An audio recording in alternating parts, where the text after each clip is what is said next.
بسم اللہ الرحمن الرحیم۔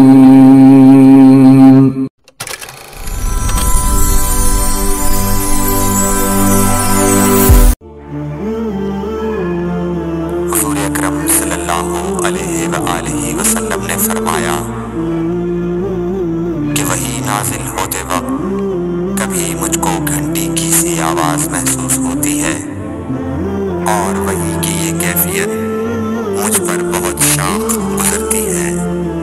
جب یہ کیفیت ختم ہوتی ہے تو میرے دل و دماغ پر اس فرشتے کے ذریعے نازل شدہ وحی محفوظ ہو جاتی ہے، اور کسی وقت ایسا ہوتا ہے کہ فرشتہ بشکل انسان میرے پاس آتا ہے اور مجھ سے کلام کرتا ہے، بس میں اس کا کہا ہوا یاد رکھ لیتا ہوں۔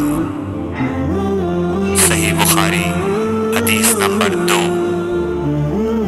صلی اللہ علیہ وآلہ وسلم پر وحی کا ابتدائی دور اچھے سچے پاکیزہ خوابوں سے شروع ہوا۔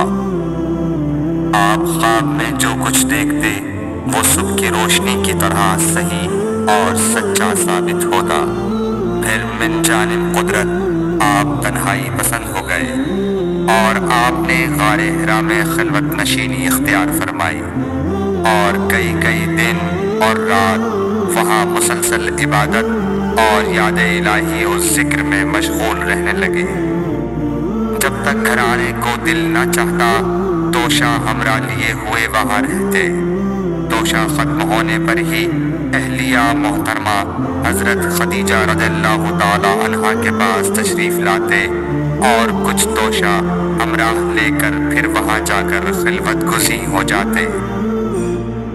یہی طریقہ جاری رہا یہاں تک کہ آپ پر حق منکشف ہو گیا اور آپ غار حرا ہی میں قیام پذیر تھے کہ اچانک حضرت جبرائیل علیہ السلام آپ کے پاس حاضر ہوئے اور کہنے لگے کہ اے محمد پڑھو۔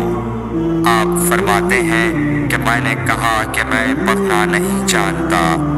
آپ صلی اللہ علیہ وسلم فرماتے ہیں کہ فرشتے نے مجھے پکڑ کر اتنے زور سے بھینچا کہ میری طاقت جواب دے گئی، پھر مجھے چھوڑ کر کہا پڑھو۔ میں نے پھر وہی جواب دیا کہ میں پڑھا ہوا نہیں ہوں۔ اس فرشتے نے مجھ کو نہایت ہی زور سے بھینچا کہ مجھ کو سخت تکلیف محسوس ہوئی، پھر اس نے کہا کہ پڑھ۔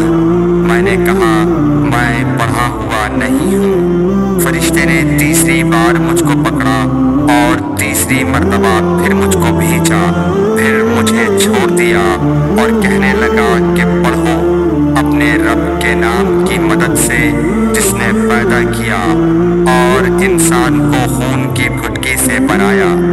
پڑھو اور آپ کا رب بہت ہی مہربانیاں کرنے والا ہے۔ بس یہی آیتیں آپ حضرت جبرائیل علیہ السلام سے سن کر اس حال میں غار حرا سے واپس ہوئے کہ آپ کا دل اس انوکھے واقعے سے کانپ رہا تھا۔ آپ حضرت خدیجہ کے ہاں تشریف لائے اور فرمایا کہ مجھے کمبل اوڑھا دو، مجھے کمبل اوڑھا دو۔ لوگوں نے آپ کو کمبل اوڑھا دیا۔ جب آپ کا ڈر جاتا رہا تو آپ نے اپنی زوجہ محترمہ حضرت خدیجہ رضی اللہ تعالی عنہا کو تفصیل کے ساتھ یہ واقعہ سنایا اور فرمانے لگے کہ مجھ کو اب اپنی جان کا خوف ہو گیا ہے۔ آپ کی اہلیہ محترمہ حضرت خدیجہ رضی اللہ تعالی عنہا نے آپ کی ڈھارس بندھائی اور کہا کہ آپ کا خیال صحیح نہیں ہے۔